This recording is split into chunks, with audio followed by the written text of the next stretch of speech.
Let's go back in time, shall we? Going back to November of 2020, the latest expansion from Bungie, Beyond Light, was upon us. Did you ever get that ice planet Hoth feel from Star Wars? No? Just me. Okay. I was doing the usual shooties and looties, and bounties, of course, and I came across this new subclass, Stasis. Let's be clear, I was never a fan of the freeze everything subclass. I wanted to vaporize everything with my Nova Bomb. One and done. If you've been listening to my other podcast, Guardian Downcast, I had a certain catchphrase I always like to use when talking about Stasis. The f***ing ice show. I honestly still say it even today. Just not a fan. The thing I noticed, though, was this new subclass layout. I was actually able to pick and choose whatever benefit from this new stasis aspect and fragment system, they called it, that I wanted. No more fixed skill trees and hello, total customization of how I wanted to play. I eagerly went through the campaign and slowly, painfully, one by one, fully unlocked all of this new skill tree system, every aspect, every fragment. It's go time, baby. Well, after unlocking all that, it was time to make some crazy setups for killing aliens. This was a whole new phase of Destiny 2, so what did I do? I never looked at it again. I continued to use my good old Nova Bomb. Some habits die hard, it seems. Even when Bungie started converting the past light subclasses into this new system, I still resisted. I don't have time to deal with all this extra fluff. That's what I'd say to myself.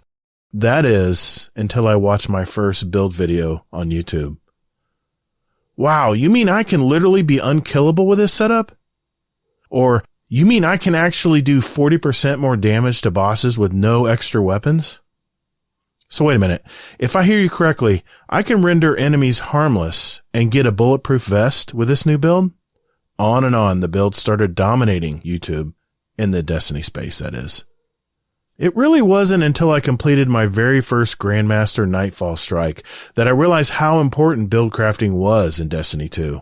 It was like playing an entirely different game on a vastly different level. Let's say I was playing at a 6 before build crafting. I mean, keep in mind, I'm a day one veteran, and I'm playing at a 6. Well, now, after build crafting, I'm at an 11, baby. Build crafting can be a very complicated thing to learn in this game, but today, I'm going to simplify and break it all down for you, so you don't have to make the mistakes I did. So I enlisted the help of a very good friend of mine, Mr. N8iVR8R. He has a YouTube channel of his own where he helps fellow Guardians out there put together some awesome builds. And at the end of the show, we're both going to prove how easy it is to build craft in Destiny 2, and we're going to walk through the thought process step by step. So let's roll.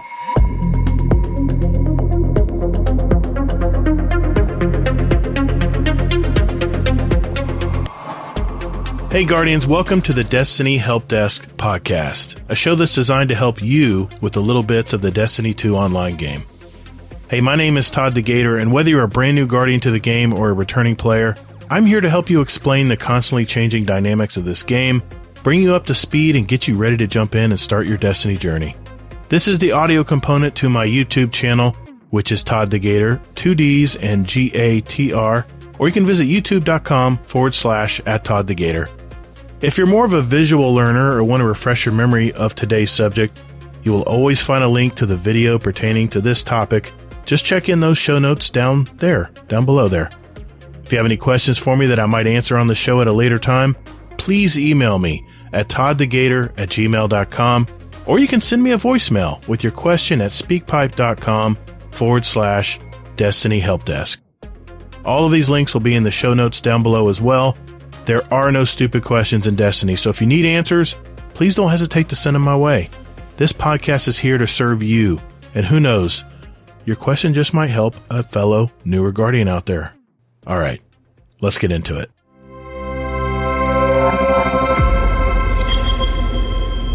Build crafting is putting together like the best possible build, whether that be all your aspects, your fragments, your subclass, your class in general, your armor, your mods, your weapons, and like combining them all together to work in synergy with each other to accomplish whatever it is that you want to accomplish. And that's, in essence, in my mind, what build crafting is. That's my buddy Native Raider explaining what he considers the term build crafting in Destiny 2. We heard his story on episode 164 of Guardian Downcast in September of 2022, and I'll put that episode link down in the description below if you want to hear his story. He has a unique way of spelling his name, by the way. It's N8iVR8R. And he has one of the best opening lines in his YouTube videos, where he tests all kinds of builds for different Guardians in Destiny 2. So check him out, and I'll also put his links down in the show description as well. Of course, the natural question I asked him was, why should new and returning Guardians care about build crafting? What I like about build crafting is the analytical process of it all, trying to just think it through and figure it out. And, okay, this could work with this, and then taking it in and testing it, experiencing it, and figuring out exactly what's going on and if it's viable or not. That there itself is just so much fun. It's almost like a game inside of a game. But yeah, I absolutely enjoy that. And then why should new Guardians consider it is because it totally changes the game for you and how you play. And it could branch you out in trying new things instead of sticking with the same weapon or exotic, helm piece or whatever it is all the time. Branching out and trying different things is fun. It could be a rough start at times, because you're like, this is not what I'm used to. This is a different gameplay loop. But then once you start to get it down, you're like, actually, I really like this. And it makes you a more flexible Guardian to where you're able to handle a multitude of situations, So I think that's why new Guardians should definitely consider it. Yeah, I was talking to John Bounty Hunter on the last show, and he said that he went into these, he was trying to get a title. He's trying to get those title pins. He loves those title pins. So he has to get the titles. And one of the titles was he had to go in and solo a lost sector. Solo I think it was a lost sector, a legendary lost sector. I think it was without dying even. I can't remember exactly, but he said he was getting so frustrated because he kept dying and he never could make it to the end of them. And then what he realized is that it wasn't because I was a crummy player. It was just because he had terrible weapons and armor and terrible builds, terrible setups. He didn't really know a lot about build crafting back then. So yeah, that kind of explains what you talked about there, about how, it's just so important. And it definitely, you're like playing on another level, aren't you? Yeah, it's really fun. And I didn't get into build crafting up until just before Witch Queen, when my son, convinced me to come back to Destiny. That's right. And I was just playing. I was in the Crucible. I was just doing my thing, playing with my son.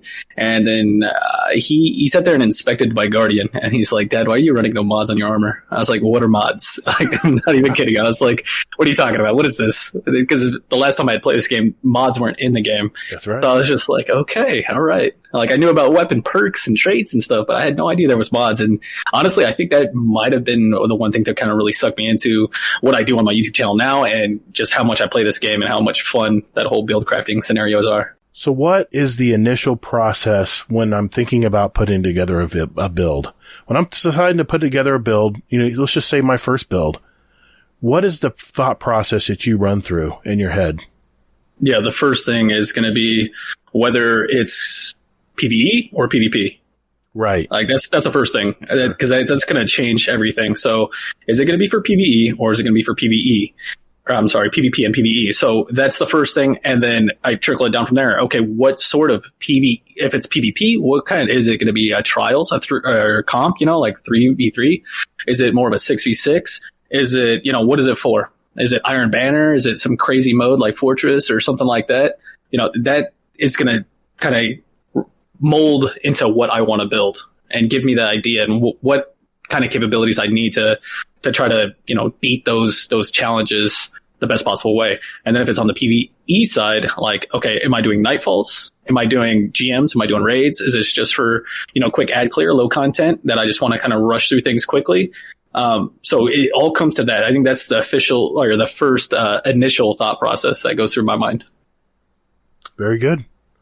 Very good. Yeah, that's kind of the way I think of it too. And yeah, PvE and PvP are totally different builds, totally different objectives there on what you're trying to do. And just so the new players know as well, stuff that you use for PvE may not work in PvP. There's a lot of There's a lot of stuff that you put together for a PvE build that will be nullified or inactivated if you try to use it in PvP. Or it'll just never happen. The circumstance where a certain fragment kicks in, it may very rarely happen because it's just a totally different game. Okay, before we go any further, let's go over some of the basics in build crafting. The first thing are these arbitrary numbers you see alongside your armor and guardian when you're looking at it in game. I asked Native, what are these numbers and what do they mean to us?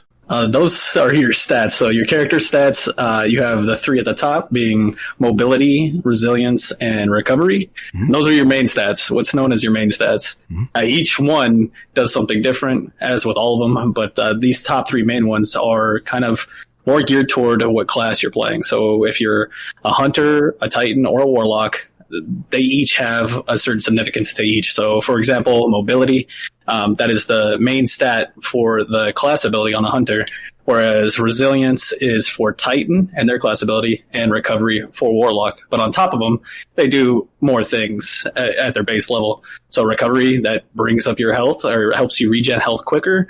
Resilience is damage reduction. And you got mobility is your movement speed, not your sprint speed, but your movement speed and your max jump height. And then for the 3 minor stats, if you want to call them that, you have discipline, which is the cooldown on your grenade. You got intellect, which is the cooldown on your super ability, and strength, which is the cooldown on your melee. Wait a minute. Ability cooldowns? What are we talking about here? Yeah, class abilities. So you have the 3 different class abilities for the 3 different classes. Titans got their barricades and thrusters. Warlocks got rifts and a host of other things, as well as hunters with their dodge, Gotcha. So that's what those are tied to, is the cooldown rate. The higher it is, the lower the cooldown is, so the more often you can use it. When I spoke to Danfinity on episode 18 of Destiny Help Desk, he mentioned that the first thing that new Guardians should begin working on is maximizing your resilience stat on your armor. So I asked Native Raider if he emphasizes resilience as well. I do, for the most part. Especially me as a Titan main, it's a double bonus for me, right? Because it gives me my class ability back as soon as possible if I got it maxed out, as well as gives you that 40% damage reduction. So it is definitely an important one because, you die less. But to be honest with you, I think that any of these stats can be anywhere depending on what you're trying to do with the build. So saying that every build that I have is going to have 100 resilience isn't necessarily true, because maybe I'm not necessarily doing some kind of GMs or nightfalls or, end game type stuff. Maybe I could care less about that stat and I want to fly through with, a high discipline or strength because I'm just grinding out some strikes or something like that. Maybe I won't care about that stat as much. I'm doing more low end content. So honestly, it all depends on what the goal is for your build. Well, before we walk you through our build process, which is coming up next, you'll need some online tools to help you not only put together the build you're striving for, but also how you can organize your builds and swap them on the fly as needed. DIM is probably one of my go-tos. It's always up on my second monitor just for ease of transferring things. And, if you're trying to make a build and you're trying different exotics or different sets of something, it's nice to have that right there, and you can see exactly what you got in your vault on your other characters at one glance. It makes it easy to be just sit there and scratch your chin how would this do? Let me just drag and drop and try it. It's really that easy. And on top of it, they have really good breakdowns of, what the weapon does, not just from what Bungie puts out there as far as the info that you can see in game, but it really has the data behind it as far as exact numbers, percentages, and all that kind of good stuff. So DIM, definitely the go-to. And then when it comes to armor, and I want to sit there and focus as far as what those stats are, like we were talking about earlier, and I want to say I want this build, I want to have, it's a grenade-heavy build. I am running, say, Solar Titan with Ashen Wake, and that's all your fusion grenades. Now I want to get my discipline maxed out, go to D2 Armor Picker, and you can sit there and use that resource to max out that, and it'll look at everything that you have and apply it to you in one go. So it's really nice, really easy, and it's for all your stats. Say I want that, and resilience are my main focus. D2 Armor Picker makes it just super easy and just analyzes everything you've got on your account and helps you make it happen.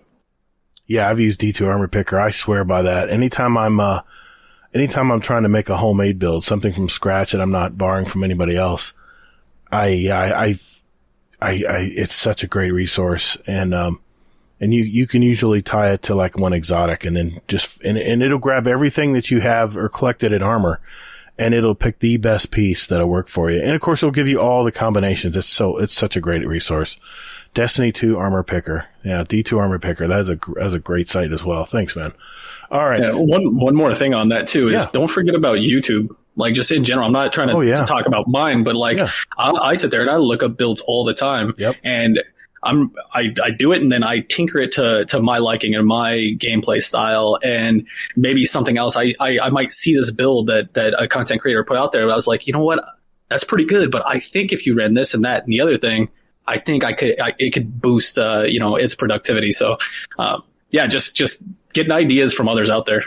You know, that's a good point, because what I've noticed with all these build videos is there's no right or wrong build video. It's just different depending on what you're wanting to do for your individual player, you know? And I'm granted there's probably some most efficient picks or the most, catalytic picks and stuff, but what's great is you can decide what you want to put into a build, right? There's really no right or wrong answer, but on how effective you want to be, though, that would be where YouTube is definitely a good source. So, yeah, absolutely.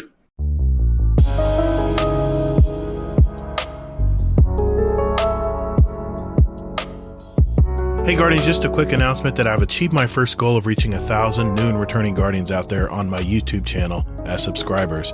And it continues to grow every day. In fact, I've surpassed the 2,700 Guardians mark who have subbed to my channel thus far. My goal is to reach 5,000 by the end of the summer, so please help me in that endeavor if you haven't already. And I wanted to thank you for your support, and hopefully the videos I've released thus far have given you some clarity in traversing all the little things of this Destiny 2 game. As the latest Destiny 2 annual expansion has been released, Lightfall, my goal will be to continue to help new and returning Guardians out there tackle the next iteration of the Destiny universe story and activities. But I'm also going to add some more opinion pieces in there as well. Let me know what you think about those.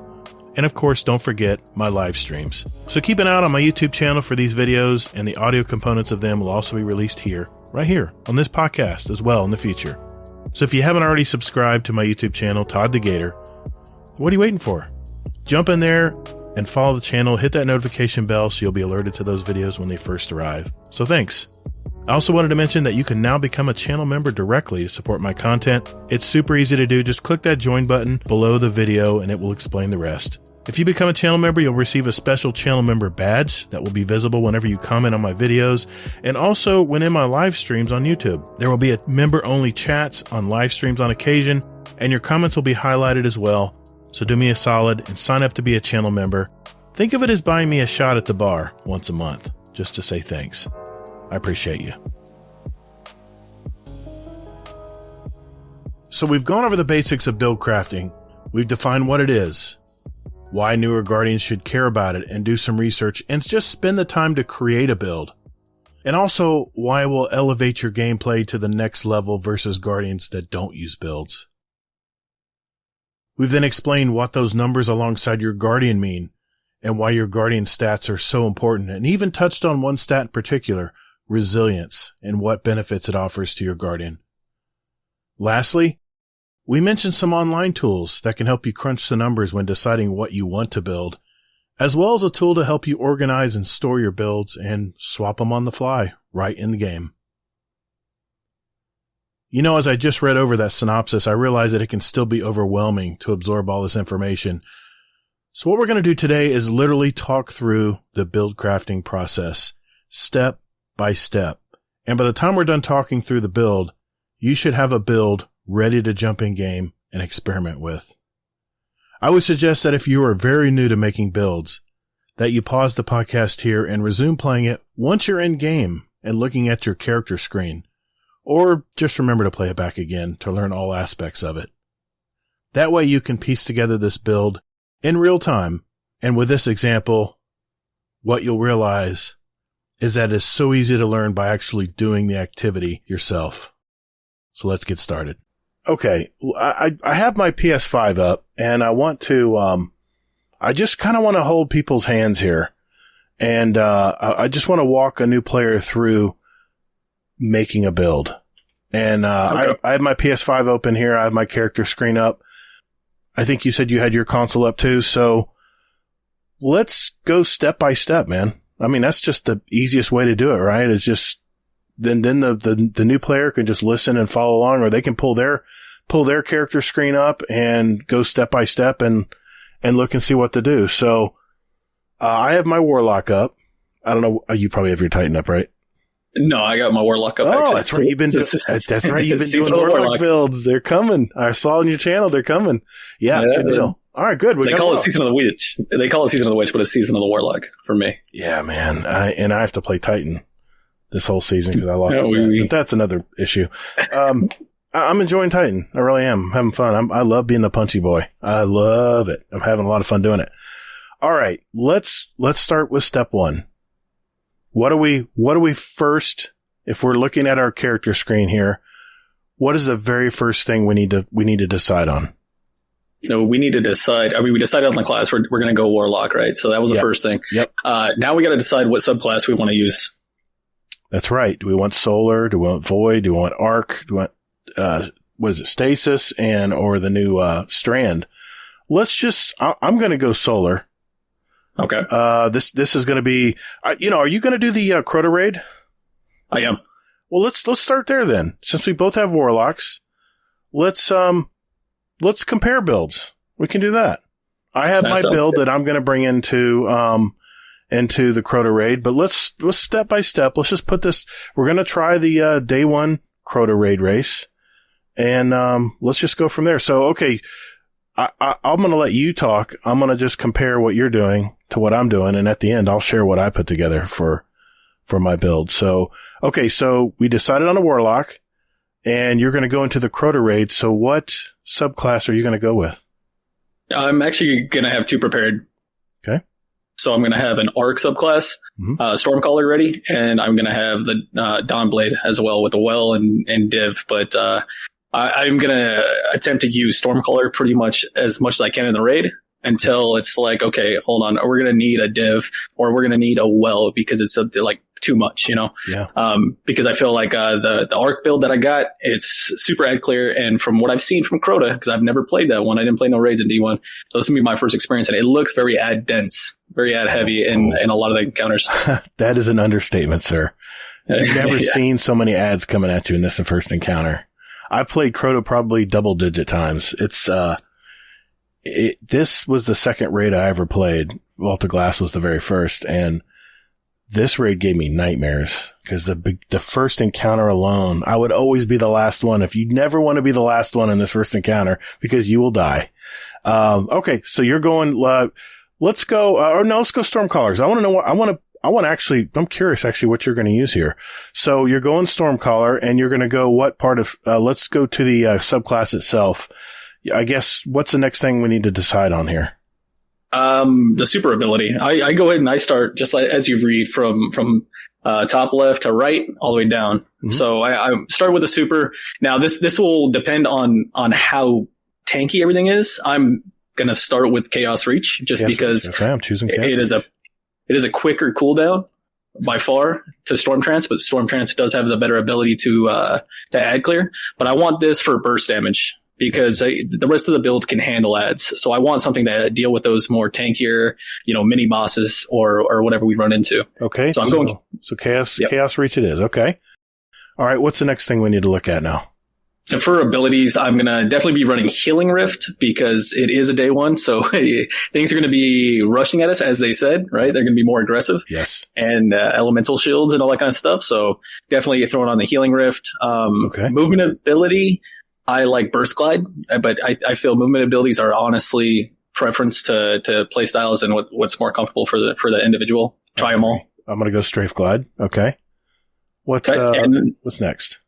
The melee. I like this ball lightning melee. It has so much range and while you're amplified, ball lightning releases additional lightning strikes before detonating. So I really like that one.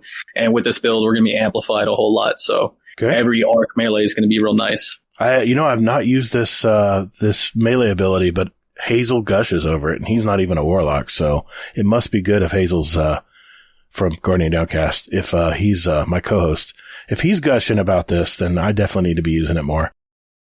Okay. And once we get our melee ability, what's next? Grenades. So for grenades, I like the arc bolt grenade. Okay. It's got a relatively, I think it's a second lowest cooldown at 145 base. Yeah. I think the only other one is the blinding grenade, I want to say, or the flashbang. Yeah, 131. So the arc bolt is fast, and the fact that it changed nearby targets, and you think about the amount of thrall that are going to be running at us in those hallways, I think that this is great because you're going to get it back fast, even faster with everything we're going to get into later. But it's quick, and it's going to chain targets, and yeah, that's the one I like. Okay. Yeah, fast. We're going to get grenades back quick. Good. I like it. We have all our abilities picked out. We've got our super ability, what we decide to go with. What's next? We got aspects. What are aspects? What are aspects exactly? I'm glad you asked this because I think the way that I look at aspects, and you can relate this to other games, like other MMOs or MMORPGs, they have jewelry, right? Wait a minute, there's other games out there? Sorry. I look at this as like one of those pieces of jewelry that you can equip on your character, and it has slots, right? Mm-hmm. And those slots would be your fragments. That's the way that I look at this. So you have two sets of jewelry with, however many open slots, depending on what piece of jewelry you pick, or quote unquote aspect, right? Okay. So that's the way I like to look at these, but these change a lot of what your abilities do or how they react or add different things. Fragments are awesome. And I love that Destiny is continuing to feed this, especially with the new ones for Strand. That's awesome. We're not going to get into that, but, that's in my mind. I look at them as like a piece of slotted jewelry for your Guardian that, could just do some cool shit. Kind of branches out into other abilities. Cool. I like it. All right. So what are we going to pick first? I'm going with Arc Soul for the first aspect. You cast your rift to create an arc soul that fires at targets in front of you. Allies can pass through your rift to get their own arc soul. Your rift charges faster when allies are near. And while amplified, your arc souls are supercharged and gain increased fire rate. Okay. This sounds badass to me. Yeah. All right. Man, that feeds into the ad clear. You're dropping that. Usually you're going to be dropping a rift to either heal allies or to heal yourself because you get bombarded. So you're having that Arc Soul pop up and just be your buddy to really help you out. Yeah, and Arc Soul will be shooting ads for you, so perfect. Yep. All right, so we're using an Arc Soul. What else are we going to use it as an aspect? And that one gives us 2 slots. 2 fragment slots. Good point. And then the other one I'm using is Electrostatic Mind. And what this one does is defeating targets with arc abilities or defeating the jolted or blinded targets creates an ionic trace. Collecting an ionic trace makes you amplified. Ooh, amplified. What does that mean? Amplified, it makes your movement speed faster, your weapon handling greatly increased. And you can just keep running as well, which is really kind of cool. So, wow. You can get amplified with what it's doing here with collecting ionic traces. You can also get it from killing enemies with arc damage, whether that's your nades, your melee, or even your arc weapon can make you amplified. So it's nice all around. Perfect. All right, so we got these ionic traces coming back to recharge stuff and make us amplified. We've got the arc souls that are going to be shooting and helping our fire team shoot other enemies and protect ourselves. All right, so we got aspects. What do we need to pick now? Oh, that has 2 slots as well, right? Yeah. Yep, it's got those 2 fragment slots. So now that gives us a total of 4 fragments that we can equip on this build. Okay. So what fragments are we going to go with here? The first fragment is going to be Spark of Beacons. While you're amplified, your arc special weapon final blows create blinding explosions. Ooh. So you saw how easily we're going to be amplified. Right. And then now our arc special weapon, which we'll get to when we get into that, kills with that is going to blind targets. And remember, with Electrostatic Mind, our arc abilities, defeating a target with arc abilities or defeating jolted or blinded targets creates ionic trace. So that feeds into that aspect as well. So start that synergy, that game loop right there. That's kind of in the background working for you while you're doing stuff. This is going to be really nice to have when the thralls are. I'm sorry, I don't want to give it away, but when all these crazy enemies are coming at you in the first encounter of Crota. So okay, good call. All right, so we got that happening. What else we're going to have working for us? We're going to keep feeding that energy right there, that loop with Spark of Ions, and that's defeating a jolted target creates an ionic trace. Okay. That's easy. That's simple enough. So it's just going to speed up the game loop, right? Yeah. Yep. Okay. So anything that's blinded, we'll get blinded and jolted from the aspect. We'll get ionic trace when we're amplified, and it'll make us amplified, obviously. And then while we're amplified, Final Blows with our special weapon blinds everybody. So wow. It's just, I might be using this tomorrow. I might be using this. I'm going to steal this from you. Absolutely, man. Okay, so we have 2 of our 4 fragments selected. What's next? Next up, we got Spark of Discharge. This one unfortunately penalizes you. It gives you that negative 10 in strength, but arc or weapon Final Blows have a chance to create an ionic trace. So more feeds to that ionic trace, which is to your abilities, which is to your amplified, which is all that good stuff we already talked about. Yeah, that's one thing I forgot to mention is sometimes you will get a penalty to those 6 stats we talked about earlier. So this will take away 10 strength. But what you're assuming here, I guess, is that the payback is going to be much higher than the penalty, right? Absolutely. And that's why they usually penalize these, because they're a little bit stronger than the others. Yep. Bungie's got to keep us in line. I get it. All right. So arc, weapon, Final Blows, chance to create an ionic.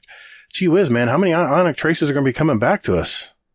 It's going to allow us the ability to constantly have uptime on our abilities. This is crazy, man. Okay. I see how this is all working together. Okay. We have one more slot. What are we going to go with? We're going with Spark of Shock. And this is another penalized one, negative 10 in discipline, but your arc grenades jolt targets. So we're getting the jolts and the blinds. We're getting all that kind of good stuff, which defeating any of those is going to make us amplified and, give us ionic traces too. So as you can see, if you just equipped an arc special weapon alone and walked away right now, you're already a powerhouse. But as those annoying late night infomercials always say, but wait, there's more. All right. So we got our 4 fragments. We got our 2 aspects that are kicking butt. We got all our abilities picked. We got our super type picked. What's next? Next up, we dive into the weapons and armor. Okay. So what are you going to use for weapons? Let's start there. All right. For weapons, these were carefully picked because we don't know what we're getting into when we get to Crota. We don't know what kind of champs that are possibly going to be in there. So I want to be ready for all 3. Yeah, and you're probably going to have multiple weapons here, not just one, right? A bunch of fallbacks. Gotcha. Yep. So what I'm going with, what I like to go with is something that has a bit of range and something that's powerful up close. And then, of course, a heavy to deal with any of the boss damage or finish off champs. But for the top slot, for the primary slot, it's not considered primary. It's not considered kinetic either. What do we call the first box? That's what we'll just say. Yeah. Well, I mean, I guess when you select the weapons, it still says kinetic weapons, even though there's stranded stasis weapons in there. That's true. But I'm going with my Ray Contour. It's a crafted combat bow. It's a stasis bow, precision frame. I like this one. It felt good from when I first crafted it. It has a certain stickiness when hitting them crit shots. And I picked this one because this is going to feed into our ability regen for both our grenade and our melee. So what I'm running as far as weapon perks on this, I got Enhanced Pugilist, which Final Blows with this weapon generate improved melee energy, and then dealing melee damage briefly improves this weapon's handling. And I also got Wellspring, which Final Blows with this weapon generate an improved amount of ability energy, and the energy is divided between your uncharged abilities. So both of those feeding back into our abilities, which is already getting, mass produced from ionic traces. Gotcha. Okay. So this Rancor Tour bow, where do we get this bow? This one is it's from the first season of Lightfall. Is this a Neomuna weapon? No, this is a seasonal weapon. You can still go and get from the season that we had. I'm drawing a blank on this one. Marasov. Oh, okay. I must be in the. Let me check them. I'm gonna check them real quick. It's not a Lightfall weapon. It's a seasonal weapon from what is this? Is this the 3rd season? Yeah. So season 20 from season 20. All right. I'm just looking at it for my benefit here. Rancor Tour. The Queen's Guard. So, if you go to the helmet, the war table. Yeah, I got it here. Okay, good. Good deal. All right. So you got a ring contour bow for your first weapon slot. What are we going to put? What are you using for your energy slot or your second weapon slot? Yeah, this is where my exotic weapon's coming out here. And this is going to be Delicate Tomb, which is not the most it wasn't the most well received weapon. And it's a fusion rifle. It's an arc fusion rifle. So it's a special weapon and it's arc. So that's what allows our fragment to go and play there, the Spark of Beacons, which is while we're amplified, the arc special weapon, final blows create blinding explosions, just a reminder. So while we're amplified, which we're going to be amplified a lot, getting a kill with this will cause a blinding explosion. Wow. And that's not even have to do with anything about what it actually does. Like, that's just from our fragment. Yeah, I'm not putting that in my inventory right now at all. Not at all. But this exotic fusion rifle has its own special stuff too. It throws iconic traces, more iconic traces back at you, right? Yep, exactly. So you got Tempest Cascade as one of its traits. So collecting an ionic trace overcharges the next weapon's shot, and it'll jolt targets on hit. And you got the catalyst? No, I actually don't have the catalyst. I'm about to have him at 91%. Collecting an iconic trace, but partially reloads the magazine from reserves. I have the catalyst. That's the first thing I got done. I love fusion rifles. Yeah, I'm having this done tonight, though, because I want that extra perk for tomorrow. Yeah, I got to get tonight on my Warlock through a Lost Sector as soon as we're done here, too. So, okay. Yep, the Cenotaph, I'm getting that right after this is over. That's exactly what I'm going to get to, and I got to do it I need that for tomorrow. I know, I'm bringing it. All right. So you're using that for your special weapon slot. What are we going to go for our heavy duty weapon here? For now, I got on the Swarm, and that's an older machine gun. Yeah. It's an arc machine gun. This one's got surplus and Vorpal.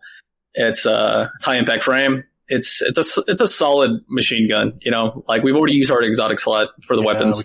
I'm using this. Yeah. The reason that I'm picking this one is not only that it's arc, so it'll feed into everything else, but also because we do have the overload machine guns in our artifact, which, if you want to, I think we should probably go into that, just hit that briefly next. Yeah, definitely. Well, I'm curious too if you're going to bring a Legend of Acreus in.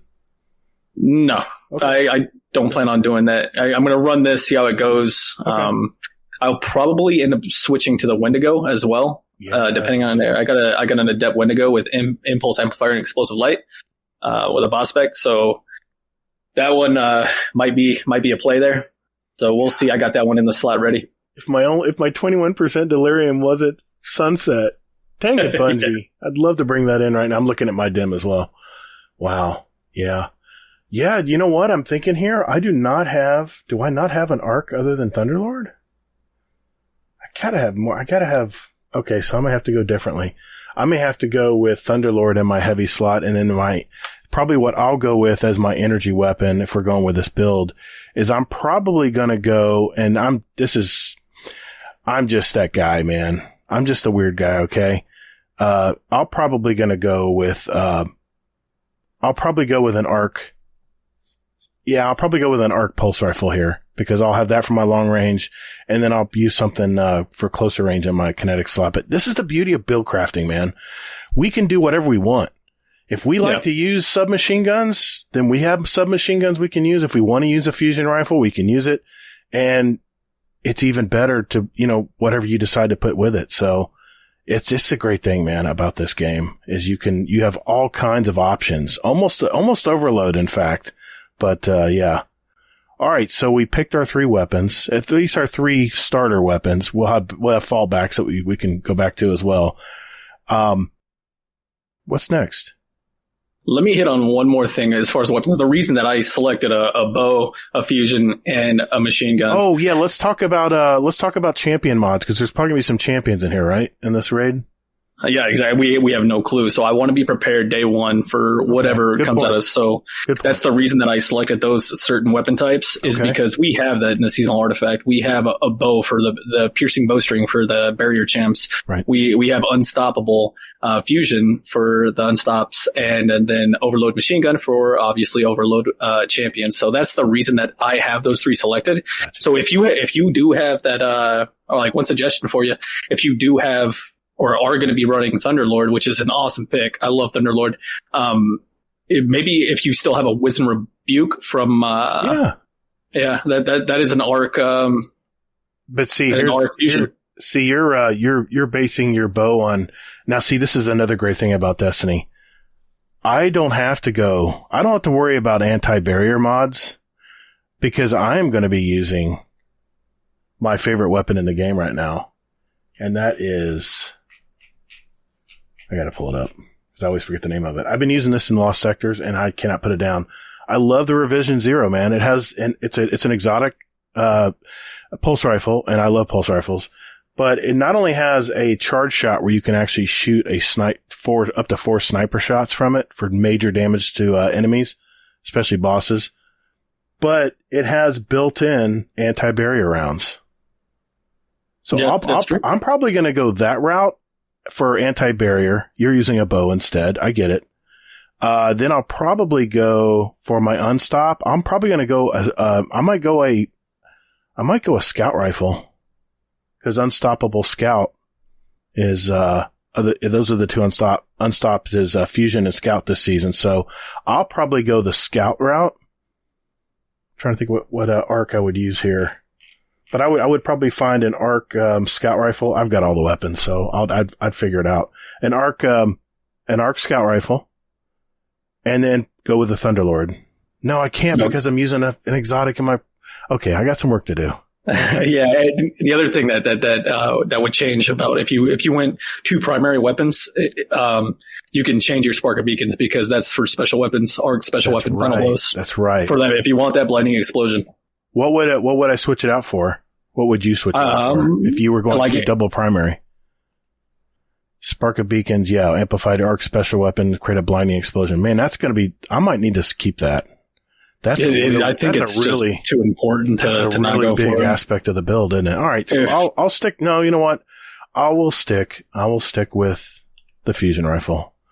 Like I said, I've got plenty of arc fusions. I'll use an arc fusion there, and that way I'm covered. Good deal. All right. So we have the reason we picked those weapons, of course, is because these are champion mods that are built into these weapons because of the season pass. And that's one of the things that's great about the season pass is we don't have to put these mods in place anymore. As soon as you unlock them on the seasonal artifact, they're automatically applied to whenever you're using the guns. It's great. That's a great quality of life update. All right. So I got my weapons. I got my aspects, my fragments, my supers, my abilities chosen. Oof. This next one's going to be a mountain. What do we got to do next? What are we doing next, Native? It's time for the armor. Oh, boy.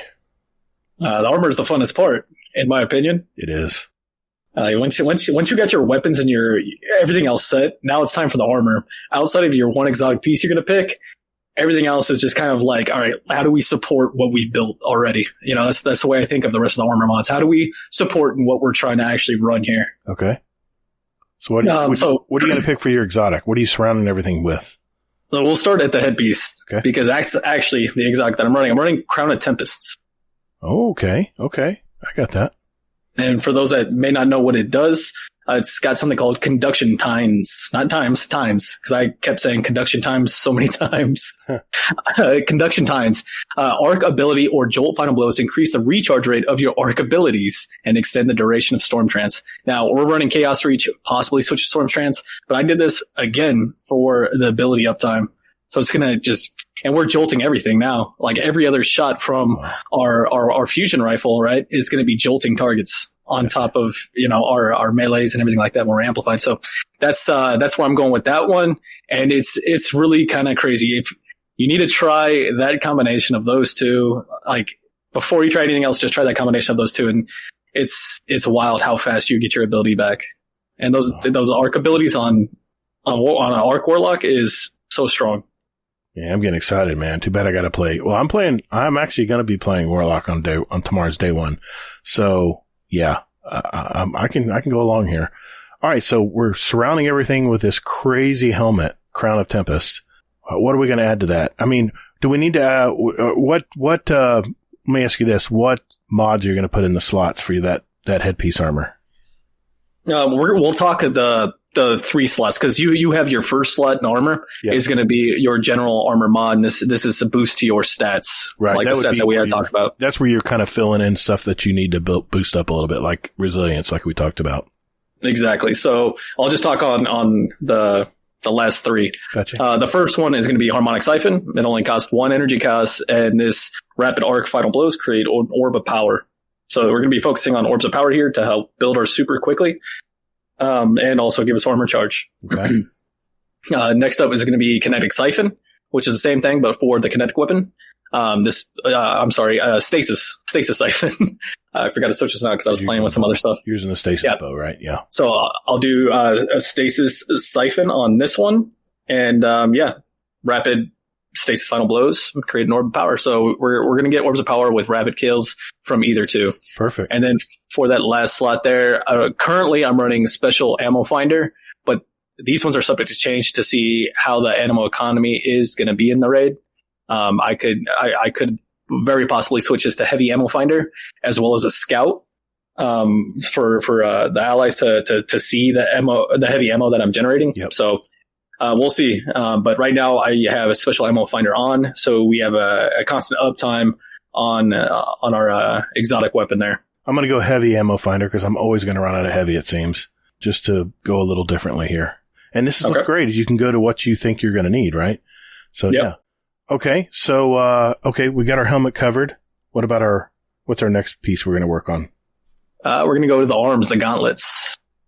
Okay. So for this one, I'm going to be running Grenade Kickstart as well as Melee Kickstart. Again, boosting that energy. I want my abilities. I want to be a god on the battlefield, right? I want to be throwing lightning every which way direction at any time I want to, because it's just that much more powerful than shooting a weapon, So, so we got Melee Kickstart and Grenade Kickstart. What those do is when you use your melee or your grenade, since I have both equipped here, when they're fully expended, you gain melee energy. It does cost your armor charge to be consumed. So, that's where we got those siphon mods to constantly put into generating our orbs to keep us with those armor charges. So whenever we throw a grenade, we do have an armor charge, and it does, give us a good amount back to our energy there and our abilities. Gotcha. I'm following. And yeah. Then is there going to be a third one there, or those are pretty expensive, so there's probably not a whole lot of room left, is there?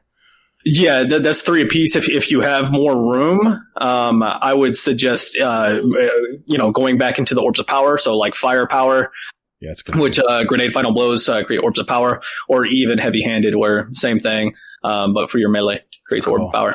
Good call. But I am running, a recovery mod, that 4 energy cost recovery mod. Gotcha. Okay. All right. Arms are covered. So what's next? We got the chest piece here. And for this one, I'm going Arc Reserves, so I can have more ammo for both my heavy and that I can carry for my heavy and for my special weapon with the exotic there. And then I am running a Font of Endurance. When we collect, this is cool because this doesn't spend your armor charge. It does cause it to decay. But I thought this is very important. Collecting the Orb of Power causes you to gain temporary armor charge. You gain a bonus resilience while you have any armor charge, but the armor charge does decay over time, which is fine. We're going to be creating a lot of orbs, so not worried about it decaying over time, but I do love the fact that collecting the orb power is giving us that armor charge. Perfect. Which is what feeds into the previous ones that we had there. That's our loop. Perfect. Okay. Yep. And you're getting that bonus resilience, which, I mean, man, it's a day one. I think That'd be important. any more resilience I can get, especially on my Warlock, because I'm not maxed out in resilience in this one. Okay. It's not my type. I was focused. Yeah, so it'll give at least 10 more, I'm sure. Yeah. It'll cap you off either way, so yeah. And then for that final slot, I am that one's going to be debatable. So right now I got a solar resistance in it because solar irritates me the most. But we'll see what we face as far as elemental, damage once we get into the raid. And that's just a quick swap. I mean, you got all those there that cost 2 energy. That's another thing too, is it used to cost money to swap out all these mods. Now it's just swap on the fly. No cost involved. It's awesome. All right, good deal. All right, so chest. So I guess we got what? Our legs next? Yep, legs next. For leg armor, I am going to be running Innervation. So it reduces the grenade cooldown each time you pick up an orb of power. Again, feeding into our grenades. Okay. And Invigoration, same thing. But for your melee, pick up an orb of power will reduce your melee cooldown. So, I mean, there's so much that we're putting into our abilities here from all different aspects, right? Let me guess. I'm going to guess this last one. It's Arc Weapon Surge, isn't it? It's actually not. No? No. Okay. No. That's usually one that I run though. Absolutely. Arc Weapon Surge is beautiful. All the weapon surges are really beautiful because they really give that extra boost. I'm actually running stacks on stacks. This one, and this is more for the defensive purposes, right? It's to be a little bit more tanky because pick up an orb of power grants me that additional stack of armor charge. Good point. And then that synergizes with the previous one that we had on our chest, that while we have an armor charge, like we have that increased resilience. So yeah, go with that one. That's important because we're using so many, we're collecting so many orbs. They're going to be killing a lot of stuff, that if we only can hold a limited amount, then that limits our loop. So this gives us a little extra cushion. I see what you're saying here. Yep. Okay. And then we have the bond here, the Warlock bond. Yes. And for this one, guess what we're gonna do? Uh-oh. We're gonna feed more class ability or more ability energy, essentially. We're gonna be running Outreach, which reduces the melee cooldown when we use our class ability, as well as Bomber, which does the same thing for your grenades. Gotcha. And I'm going to be dropping that Rift as much as I can to help allies, to pop my Arc Soul back up. There you go. So why not benefit from it even more than what it just does by itself, right? And then for that last one there, we're going to have Reaper, which after using your class ability, your next, since we're going to be dropping it all the damn time, your next weapon final blow spawns an orb of power, which synergizes with everything else in there. So more orbs of power. Yeah, more orbs of power that feeds us that endurance, right? Font of endurance. It feeds our melee and grenade kickstart. Wow. And it feeds our super, obviously. You can just see how everything just is perfectly put together. This is cool. Very nice, man. This is the reason why I wanted to make this video, because you can see you can get into the weeds on some of this stuff. Absolutely, yeah. But when you put this build together, you just do you sit back and just kind of look at the synergies? I'm trying to figure what's your thought process when you put this build together? I mean, was it just always having that uptime? It started as that. So it was actually something my son told me about. He was like, "Dad, you got to try this. This is crazy." And he was just talking about the synergy between Crown of Tempest and Delicate Tomb. And I was like, okay, cool. Yeah, I'll give it a shot since I just made a Warlock. So I did, and I liked it. And I was just like, okay, now I got to figure out how I could even just, double down on everything with this. And that's where all the mods and the fragments come in. I've been playing my Titan this season, and it's been neglected. Okay, let's just say, I'll just come out with it. It's been very neglected. And I've been playing a ton of solo Lost Sectors to get all the armor. I almost have everything now. Almost got everything collected. I have some helmets to get. I've got, I just got my recent, exotic chest piece that I didn't have. I still have a couple boots. I still have one set of boots I still got to get, but I spent 2 hours just theorizing these builds and putting these builds together. I would watch a video on one and I'd say, well, yeah, I see how that's all working, but I'd rather have this benefit. And that's the great thing about builds is you can get great ideas from people on YouTube, yourself included, and you can go, yeah, I know he likes to have uptime in this area of the game, but I don't really use that a lot. So I would rather go and tweak it a little bit and give myself more of this instead. So yeah, man, that's just such a great thing about this. This is like a game within a game, man. It really is. Yeah, absolutely. That's exactly what I think of it as. Like, and it's cool because this is not just PvE. This is also PvP wise too. Oh, yeah. And I won't dig deep into that, but the fact of like, so, last season, right? The Arc Titan, as everybody knows, was quite hated on because, and I used it myself. I'm not going to lie to you, but you had the jug shields, and you also had the shotguns, the jug shields. You had, what was the other thing that we had on there that everybody was complaining about? I can't put my finger on it right now. Antea sword. Oh, that's right. So you start sprinting, you get your jug shield up, and then they're trying to shoot you, and it finally breaks your jug shield, and then you slide and have another shield to close the distance, and then shotgun them, and it was great. It was great. So it was a cool build to have.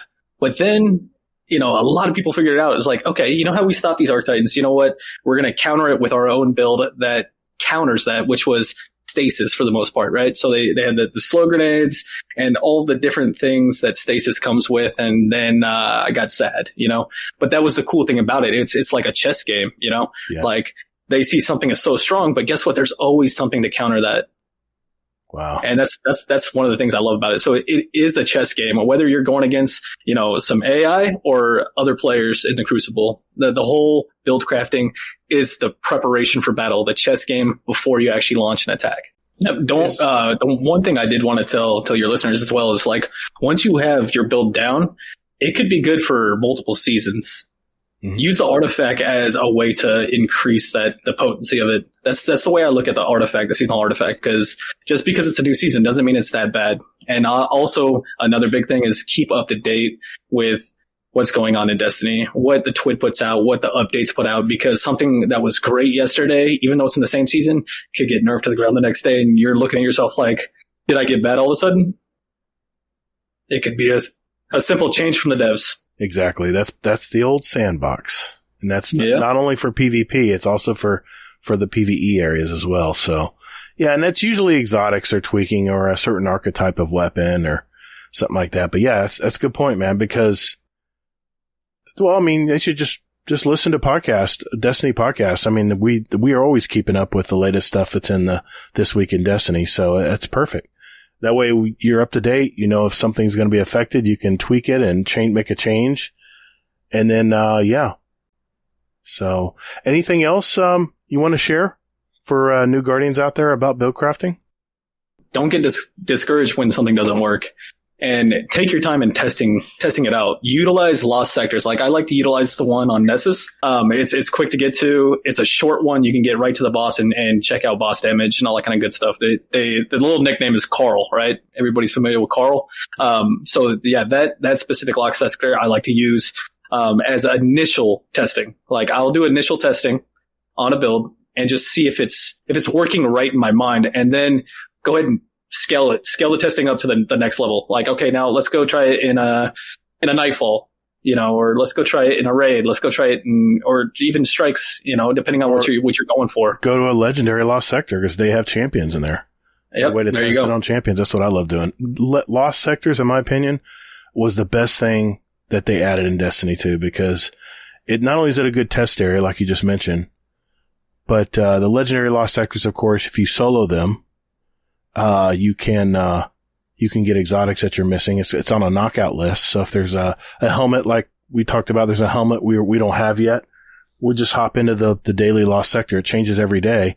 You hop into that lost sector, you play it solo. And I'll tell you what, if you really want to get good fast and understand mechanics with champions and how to pace yourself through an encounter, I think legendary lost sectors are the best training ground, because you can do it at your pace. There's no timers. I mean, there is and there isn't. I mean, you'll lose your revives eventually if you go too slowly through it. And you get your revives as you kill more champions. You kill a champion, you get an extra revive. But when it all comes down to it, though, it's a great place to test out everything you put together in build crafting. And man almighty, is it fun to use when everything's clicking. Yeah. It is 100%. So much fun. It is I mean, if you never got into build crafting and played Destiny, you're playing a totally different game. I mean, a totally different game, because there's so much more that you can do when you put builds together. And the great thing about them, which Native Raider here mentioned, is you can save all these loadouts. You can name them, you can customize them, you can swap stuff in and out of them and save it. You can do so much on Destiny Item Manager. It's DestinyItemManager.com, I believe. And that loadout page on all three of my characters is just full of all kinds of builds. Yeah, this is why I wanted to make this episode, because so many people play this game and don't have any clue this other part of the game that just makes all the world of difference. Yep. Agreed. So what do you think? Can you see how easy it is to play the game the way you want to? You know, this is the way Bungie intended us to play this game, and not taking advantage of creating builds for your Guardian is like jumping into an RPG game and not acquiring anything on the skill trees. Just a couple notes. I interviewed N8iVR8R the day before the Day 1 Crota raid, and that's why we keep bringing up this in our discussion. And if you haven't already, the first thing you need to do before making any builds in the future is going to DestinyItemManager.com, and all you have to do is link your Bungie account to the site, and that way DIM can use the Destiny API to display everything about your Guardians. And once you hit the Loadouts tab at the top of the page, you will see how easy it is to store and organize your builds in the future. I will post the DIM link to this very build that we discussed today in the show notes down below, but I heavily encourage you to go through putting the build together step by step as we talk about it in the show in order to fully grasp why the build works the way it does. Once you start doing it, you won't want to stop.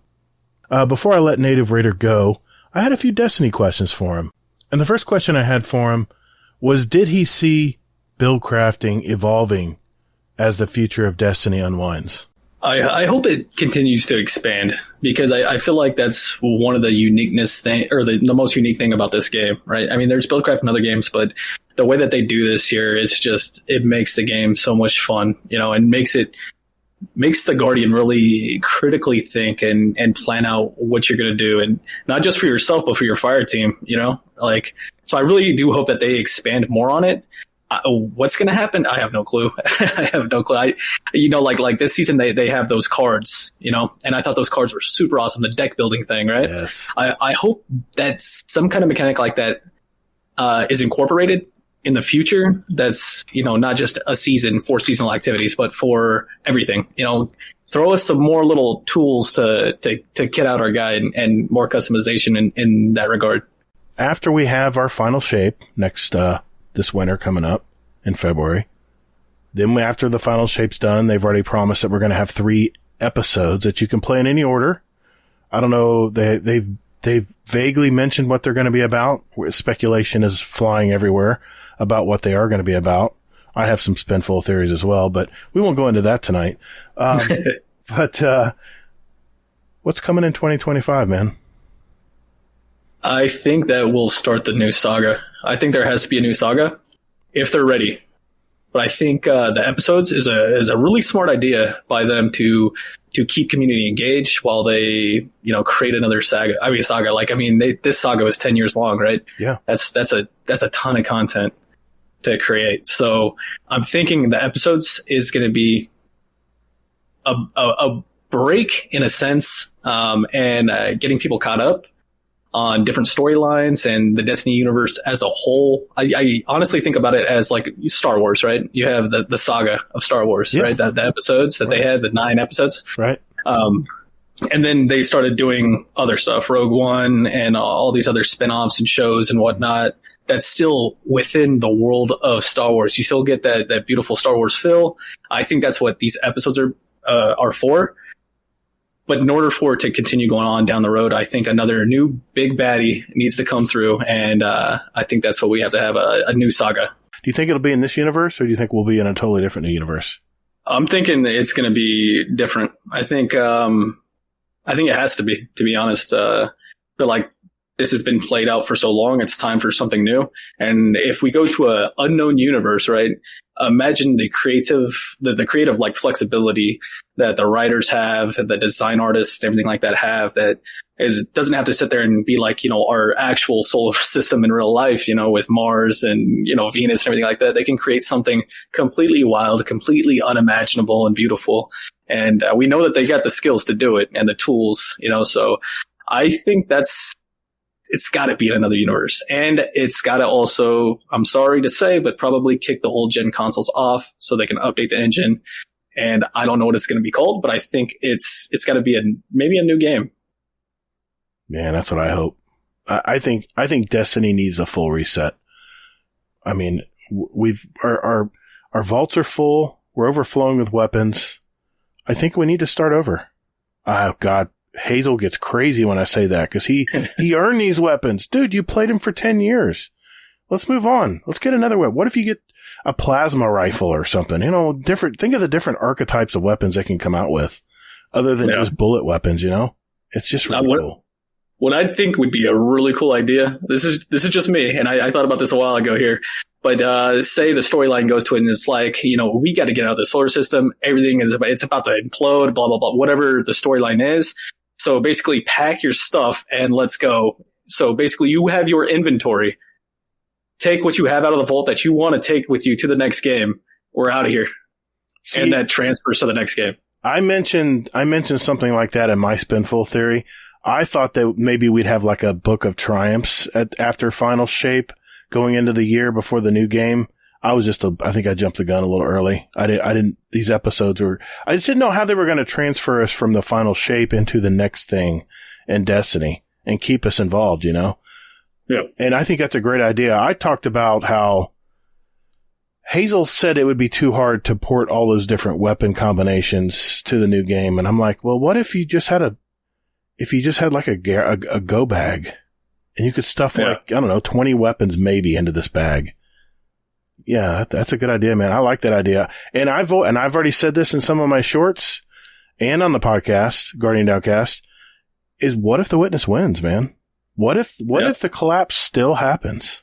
Everybody just assumes kill the Witness, kumbaya, we're all going to come together like the end of, everyone thinks it's going to be like Return of the Jedi where, you know, the Ewoks, we're all going to party and have a campfire and blow horns and swing from the vines and everything's going to be great after we kill the Witness.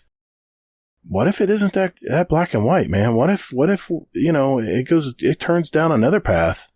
What if the Witness still wins, everything's going to collapse and we got it like the Awoken? We have to get the hell out of here.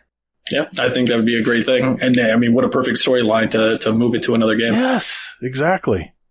Well, thank you for joining my Spinful twistings. It's easy to speculate and, I don't know. I think Hazel's about had enough of my Spinful lately, but I just had to get it out, man. It's like you think about it all day and like, what path could Destiny go here? Okay, last thing I wanted to talk to you about, Native, is your YouTube channel. You have put out a lot of build videos, mainly for Titans. Mm-hmm. Because that's what you mained, and you were experimenting with a lot of builds, and you shared those in your awesome YouTube channel. And your videos are really good quality, dude. They really, really work well together. And you've been doing more recent like recaps, weekly recaps in the world of Destiny. But what I wanted to ask you is, why did you put this channel together? What was your mission statement when you put this channel together, and where do you see it going? To be honest, like when I first started the YouTube channel, I was just getting back into Destiny and I was watching YouTubes and I was just like, man, I'd never tried this. This would be fun. And it was more a challenge to myself. Like, I'm curious if I can do this, you know. I had no idea about editing or nothing like that. So it was a cool learning thing. I always love learning and I like being creative. So I was like, yeah, this would be cool. And I kind of just enjoy it now. Like it's been a lot of fun. And honestly, for the Guardians, like it's just to help them out. Like I found something that works. You guys try it. Let me know what can you make it work better. Like that's something that I always ask.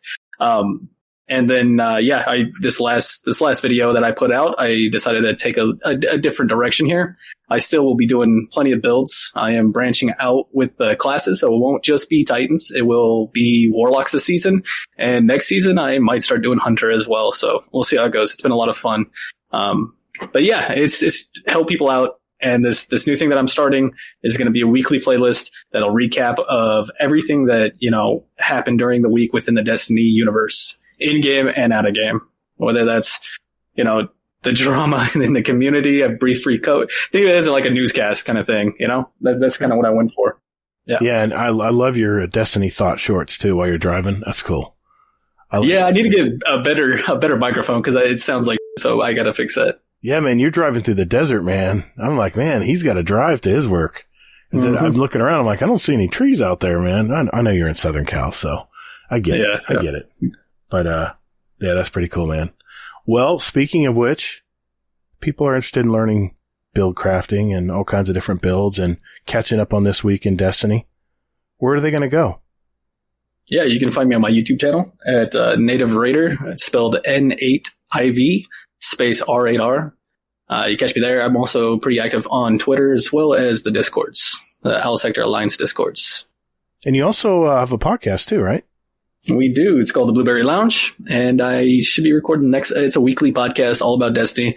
We do focus a little bit more into the PvP aspect of things, but we do cover everything for the most part. But that's me and my co-host Sweaty Spooks. That's our jam, right? Is the Crucible. Yeah, there's not enough podcasts out there that talk about PvP. Anytime you guys want to talk Crucible, man, I'm in, because I love talking. Hazel's, he's okay about it. He'll talk about it a little bit, but I can go down the rabbit holes when it comes down to Crucible and strategies and gameplay and stuff. So cool deal, man. Well, you guys are doing good work over there, so keep it up. And you and Sweaty Spooks are so much fun to listen to, man. You guys have good chemistry too, and that's always important. Thank you. I appreciate that. Well, good deal. Well, Mr. N8iVR8R, thank you for sharing your expertise on the show tonight, and hopefully this will help some new Guardians out there who are maybe a little I don't know, maybe a little intimidated about all this build stuff that they hear about, right? Yeah. So, yeah, hopefully this will help them out. And I just appreciate your time, man, for helping explain and we walking through the builds tonight and stuff. Hopefully that'll be real helpful to new Guardians out there that are trying this game. I hope so, man. Especially, for you, your channel, you have a passion for helping the new Guardian, and that's very apparent and it's very genuine.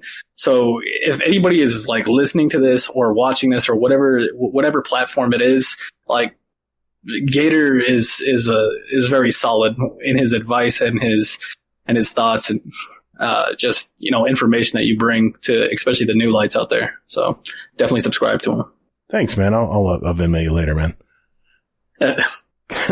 Cool deal, man. Well, hey, thanks for coming on the show, man. That was a lot of fun. We gotta do this again. Yeah, of course, anytime. All right, brother. I'll see you later. Have a good night. Later. I gotta go get that helmet now. Yeah, me too. After I pick up this food, I gotta be there in 8 minutes. All right, sounds man. good. Later, buddy. Later. Bye.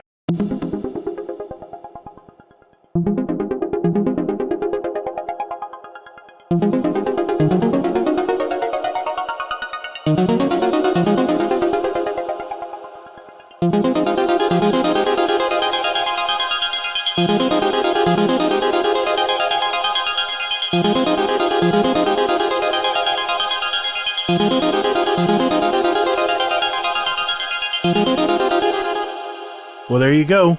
I really do hope this episode brought some value to you today. And now that you have some insight on how to build craft in Destiny 2, that you'll see how awesome it is to play the game at a totally different level. I really like these interview format podcast episodes, and they do take more time to create, but I love doing them. So if you could do me a favor, can you give me some feedback on the new show format? You can do it 3 different ways. If you're in our Guardian Downcast Discord, there's a channel labeled Destiny Help Desk Show Feedback, where you can leave me a message.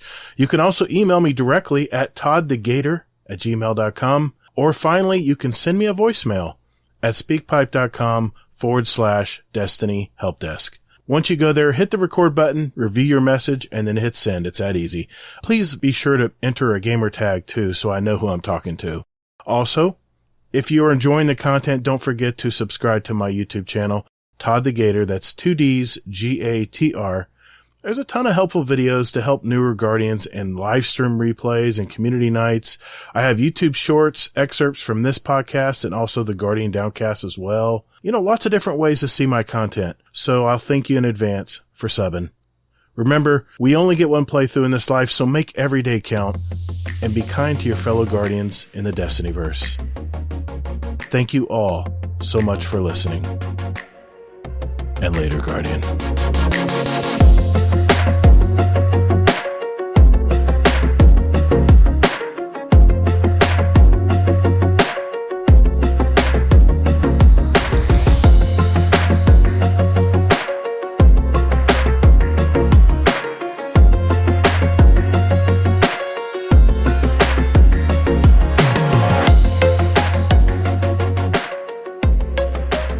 Yeah. And it's so easy to compare yourself to the big guys. And you're like, dude, take a damn chill pill. Those guys have been doing it for years.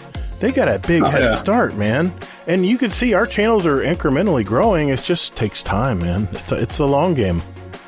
No, absolutely. And I enjoy it, man. And like getting out of my comfort zone with it also brings more experience and, you know, allows me to, because I like being creative on things. And once something is routine for me, I tend to get bored with it. So now it's like time to either make it better, improve it, or try different routes, different techniques and whatnot. So it's been fun. Like that I actually built me I spent some time at work because it was pretty much dead this past week at work. So I had a lot of free time, right? But I still had to be there at the office. And I wrote my script completely at the office. Nice. And the next day I had more free time at work. So I decided to build me like a visual flow chart, like for the visuals of what I want to see. Workflow. Yeah. Like a workflow chart. Yeah. So but exactly. Yeah. But for a video, so I would have like, you know, I'm sure you're familiar with like the flow charts. Yeah. So it's similar to a flow chart, and like a couple different shapes. This representing a clip. This representing, you know, a graphic that I want to, you know, animate and put up. Right. And I just had it in order. And then when I came home, I had already read my audio, and now it's time to piece everything together, like collect all the different clips I wanted. I wanted a little bit of Crucible gameplay. I wanted some Trials gameplay. I wanted some of this, some of that. And it made it easy for editing. It really did. I felt way more organized instead of sitting there recording a script and then looking at the screen like, okay, shit, how am I going to visualize this? Yeah. Well, yeah, I kind of have my system too. What I do is it always starts with a script. Always starts with the audio. Once I come up with the audio, and once my audio basically dictates the pace of the video. Once I have that in place and I've fine-tuned it and I've honed it, then I'll come home and record it, or I'll decide to go ahead and record it. Once I have those tracks, I'll go to DaVinci Resolve and I'll start throwing the tracks in. I put my background music on. I start putting my B-roll in, and then I start to decide what I want to put in for visualization. And the one thing I learned about this, I did my first Destiny Help Desk video on my YouTube channel this week with John the Bounty Hunter and Danfinity. And one thing I noticed is I tried to loop the first song for like the first 5 or 6 minutes. It was only like a minute and a half song, but I kept looping it. And had like jazz guitar in the background. I was like, I listened to it back after, of course, I already uploaded it, so I can't change it. And I was like, damn it. Okay, lesson learned. Get a good 8 or 9 minute song and just let it roll instead of trying to keep looping it. Cause I even making the video, and I always have the best light on stuff. You know, always expect the best for my videos. At 6 minutes in, people were dropping out. So I'm like, okay, that music had to be annoying after a while, cause it was annoying me and I liked the music. So, yeah. So, you know what they always say? They always say 1% better every time. That's the way I look at myself. I'm like, okay, that's the 1%. I'm not going to loop the same damn music at the first part of the show.